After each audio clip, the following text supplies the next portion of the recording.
So let's welcome Raphael to the stage.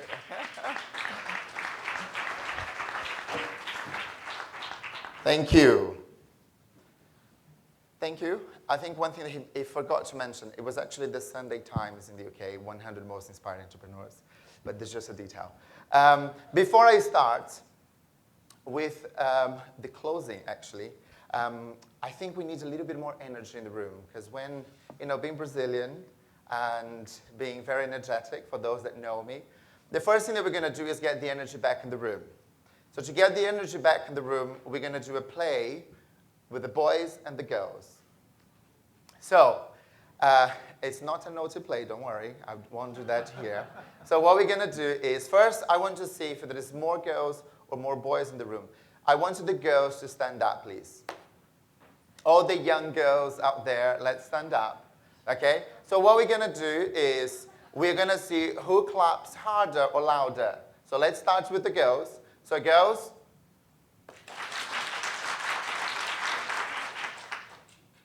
Okay, can sit down, please. Now let's see the boys. Let me see how many boys are in the room. Stand up, please. I actually think there are more girls in the room than boys. Okay, so let's see, boys.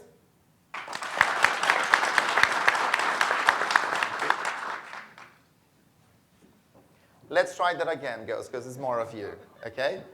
So, 1, 2, 3, stand up, stand up. And 1, 2, 3.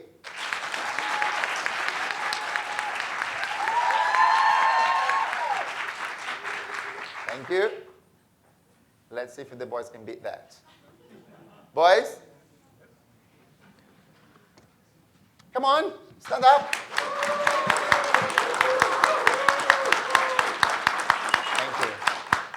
I think the girls are more energetic, I'm sure.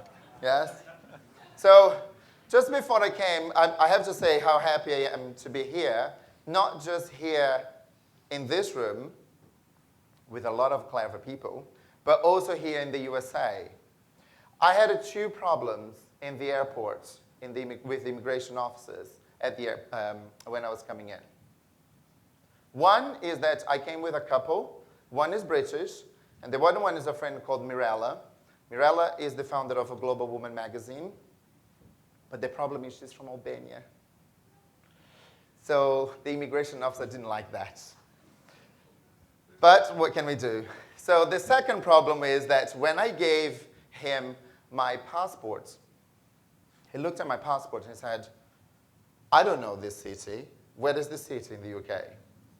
And then I said, well, Itajaí, it's not in the UK.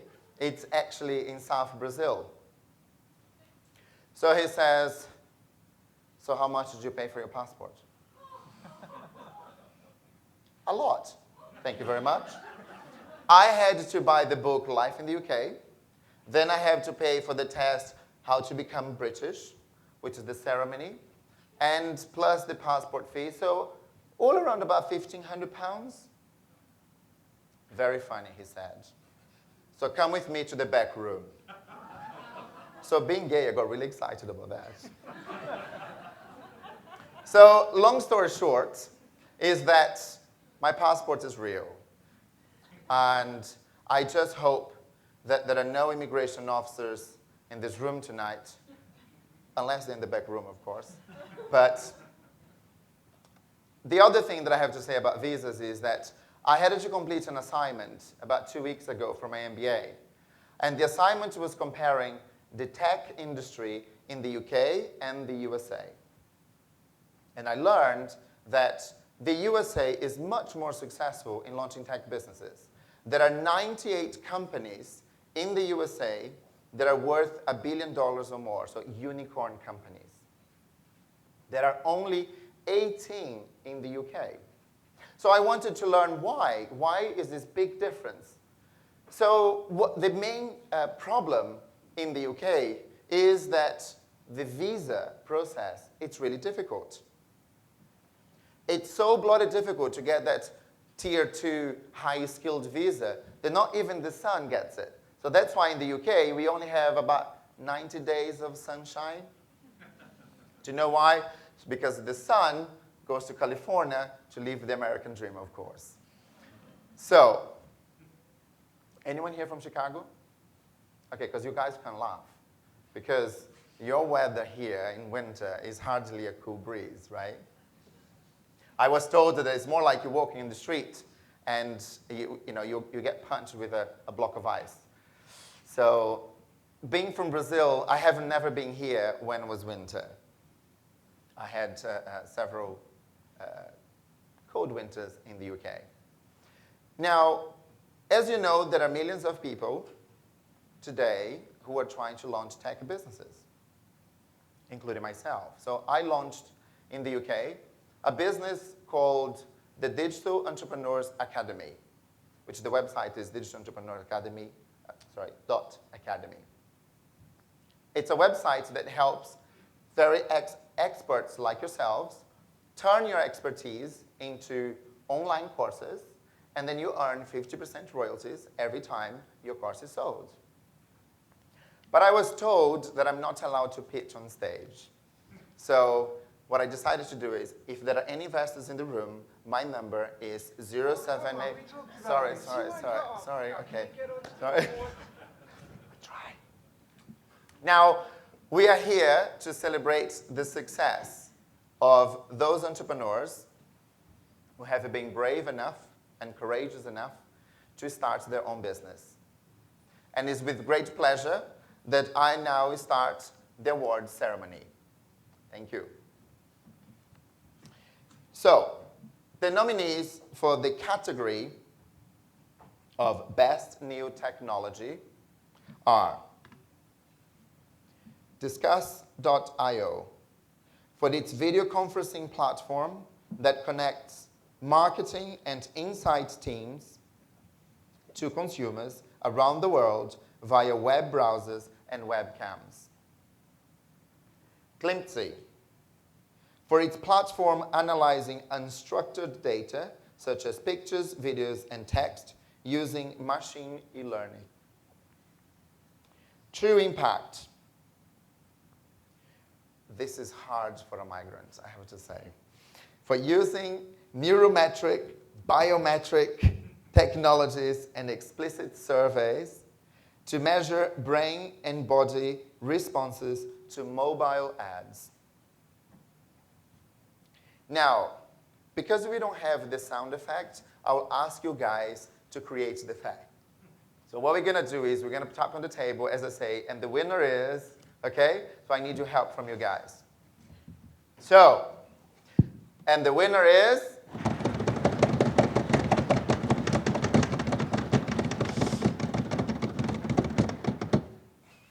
I hope you haven't hired PwC to give me the envelopes. Oh, no. No? Okay. No, we don't do that. So, the winner is Glimpsy. So I'd like to call on stage Sami Kaipa, the co-founder and CTO.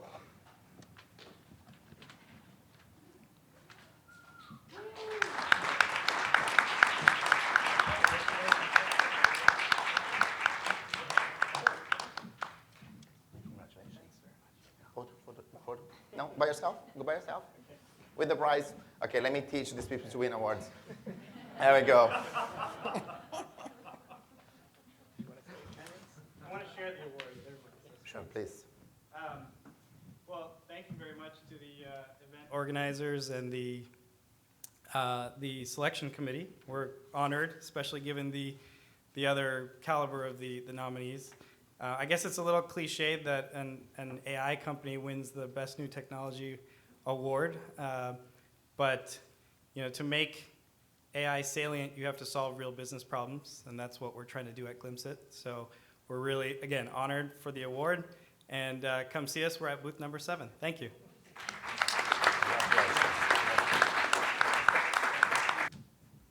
Thank you. Congratulations. Now, the next award is for the best use of mobile technology, and the nominees are Antidote, for leveraging Snapchat as a research tool to step into consumers' lives and identify advertising rules of engagement. Porsche, for combining real-life tracking of behavioral data with classical market research to connect mobility, behavior, and smartphone usage of millennials. And Deutsche Telekom for shifting from CATI surveys to a next-generation international customer contact analysis across 12 countries. Now, the winner is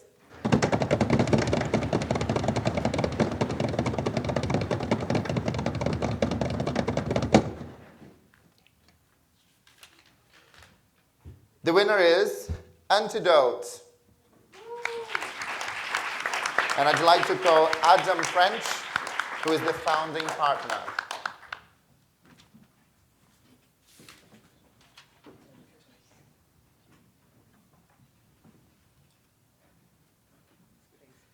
Thank you. Just want to say thank you very much to the judges, actually. When you're up against Deutsche Telekom and Porsche, you tend to write a very short acceptance speech. So I want to say congratulations to them as well for being nominated. We were honored to be nominated and even more honored to win. So what we do at Antidote is try and use as much new technology, whether we build it ourselves or adapt it to other purposes. So this is a recognition of that and continues that work and that effort. So thank you very much.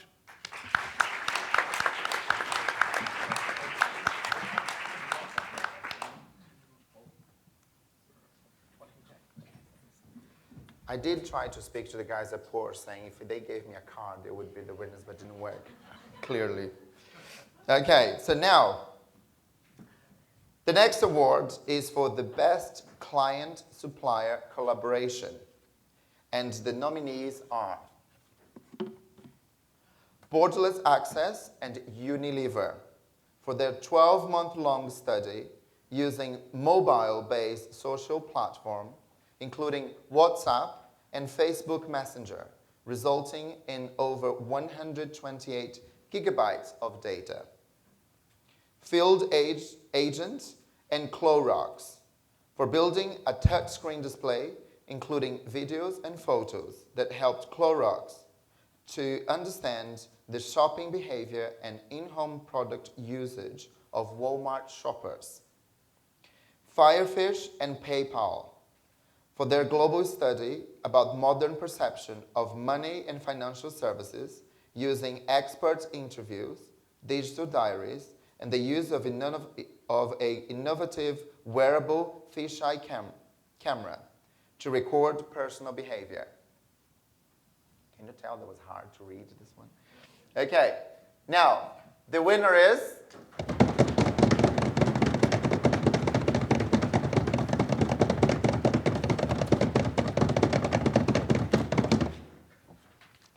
La La Land. Okay, so the winner is Firefish and PayPal. So I'd like to invite Jim Focus, owner and group CEO from Firefish.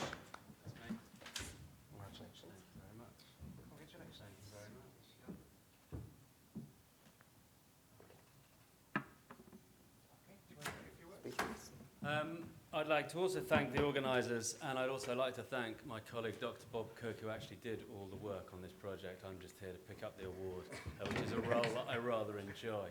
I think one of the themes that's come out of today for me has been the timely, long overdue end of the methodological arms race, which started off with qualitative or quantitative is better, or digital is better than both, or mobile is better than all of those.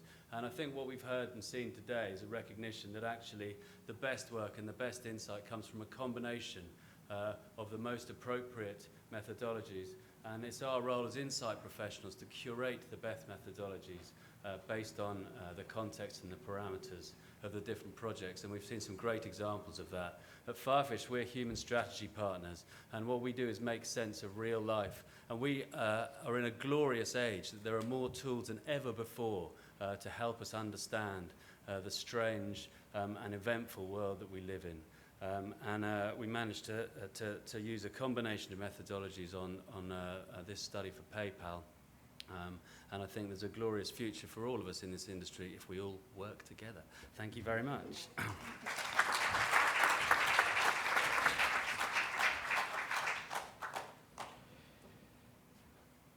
Okay, so now we're going to have the Research Company of the Year. And the nominees are 2020 Research for its continued efforts in finding innovative research solutions using mobile technology. Borderless Access for its innovative work with Unilever over the past 12 months, combining active and passive data collection and integrating mobile social media to reach new target groups. And Watch Me Think for its innovative use of video, uncovering actual behavior and emotions while keeping timeless, short, and costs low. And the winner is...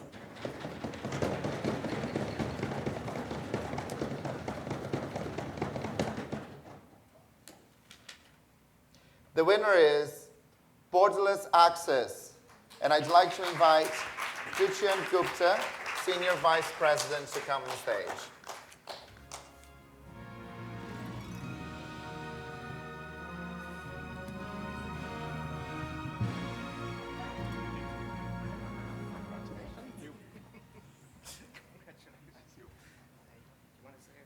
Absolutely. Can I see the envelope for a minute, please? I just want to make sure that it's our name, not... Actually, you gave me the iPad to say that, didn't you?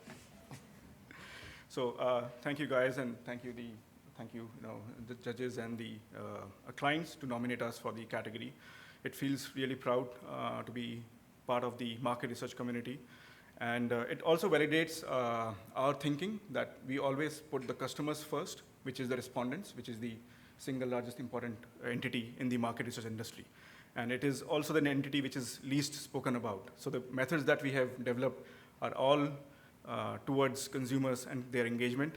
And I think getting this award is a pure validation of that thinking. Thank you all.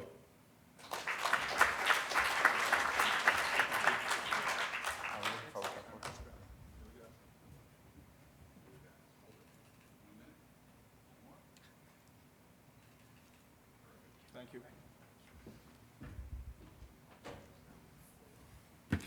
Now, we could not have a mobile research conference without having a Researcher of the Year award. So now these are for the individuals. And for the Researcher of the Year awards, the nominees are Lisa Spano from Gem City for building a MR team from scratch for Gem City and creating a research strategy to better understand mobile games, immediately improving game design, marketing, and business strategy. You will have to forgive me on the pronunciation of some names. I'm Brazilian. Now, Jitendra Papneja, I hope I said it correctly, from Johnson & Johnson, for developing a best-in-class toolkit, including digital and mobile research tools, Facebook and Google tools, for integrated marketing communication and training 125 colleagues, including senior executives around the world. Ben Babcock from Jet.com, for his work translating quantitative and qualitative user experience data into actionable projects with Jetcom's keen focus on customer and market research, leading to its acquisition as the highest valued unicorn in 2016 at $3.3 billion. And BV Pradeep from Unilever, for being a constant pioneer for the industry within Unilever and tirelessly representing at industry events and associations such as ESOMAR and the Asian Consumer Insight Institute in Singapore. Now, last but not least, the winner is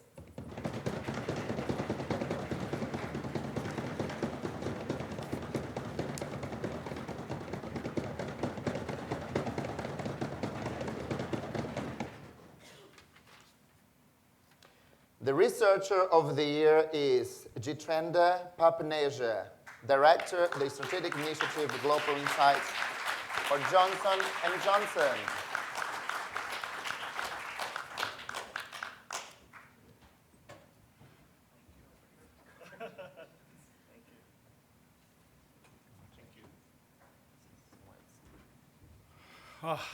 What a feeling.